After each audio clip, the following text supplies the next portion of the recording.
Guys, dans 2 heures on doit être au restaurant, je dois encore me make-up, j'ai déjà pris ma douche, il faut encore que je fasse mes cheveux, du coup on va se préparer ensemble et je vous montre au fur et à mesure toutes les étapes de mon make-up. Ça me permettra aussi de tester toute ma tête avec le Shark Beauty que j'ai reçu de ma belle-mère et de mon chéri à Noël. Pour la base j'utilise la Smooth and Blur de chez Sephora, bon, elle est juste incroyable, je vous la recommande. Pour la palette je vais uniquement utiliser celle de chez Révolution par ce fard-ci pour mettre sur toute ma paupière avec un fard beaucoup plus clair pour mettre en coin interne et après je vais venir prendre celui-là pour faire un petit trait de liner fumé. Donc voilà ce que ça donne au niveau des yeux. Alors j'ai pas vraiment fait un eyeliner fumé, alors c'est très subtil, hein. Clairement c'est très subtil, mais en fait j'ai juste mis une petite pointe de liner un peu marron comme ça et en fait j'ai vraiment étiré et après je l'ai estompé en dessous de la muqueuse. Pour le mascara je veux que ça tienne et pour moi c'est le mascara à avoir, c'est le Lash Princess de chez Essence. Donc voilà ce que ça donne. Est-ce que j'ai besoin de parler? Clairement je ne pense pas. L'anti-cerne ce sera celui de chez Too Faced bien évidemment et celui-là il est en teinte Snow, il est juste incroyable. J'associe ça bien évidemment avec le Hourglass et du coup ça c'est la teinte Birch. Je viens le mettre au centre de celui de chez Too Faced et un peu pour étirer le regard à l'extérieur. Je ressemble littéralement à rien comme ça, mais vous allez voir que l'estompé c'est juste magnifique.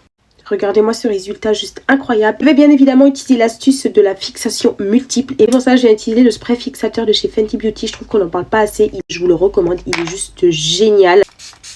Je viens prendre le skin teint de chez Essence parce que du coup j'ai quand même envie d'avoir un fond de teint assez léger étant donné que j'ai mis quand même 2 anti-cernes relativement couvrants comme on peut le voir. Franchement la texture elle est hyper modulable et franchement je vous le recommande, il est juste parfait. Contour stick de chez Too Faced, par ici, vous n'avez pas vu ma dernière vidéo de ce crash test, vraiment je le quitte plus, il est génial. Pour le blush, ce sera le Super D8 de chez Makeup Revolution, il est juste génial, il est hyper pigmenté et franchement au niveau du prix, un très très bon rapport qualité-prix, franchement je vous les recommande. Pour la poudre ce sera la Solid Up de chez W7, elle est juste géniale. Je suis quand même curieuse de savoir si vous êtes plus teint mat ou plus teint glowy. Moi ça dépend vraiment de mon humeur, mais là en l'occurrence souvent quand je sors le soir ou quand c'est des make-up quand même relativement chargés, souvent je préfère quand même des make-up mat. Pour l'highlighter et pour le blush ce sera sans surprise les Rare Beauty. On a le Hope pour le blush et le N-Intang pour le highlighter qui est juste génial. Quand je vous dis que c'est vraiment mon highlighter fave, c'est que vraiment il reste un petit morceau, il est littéralement vidé.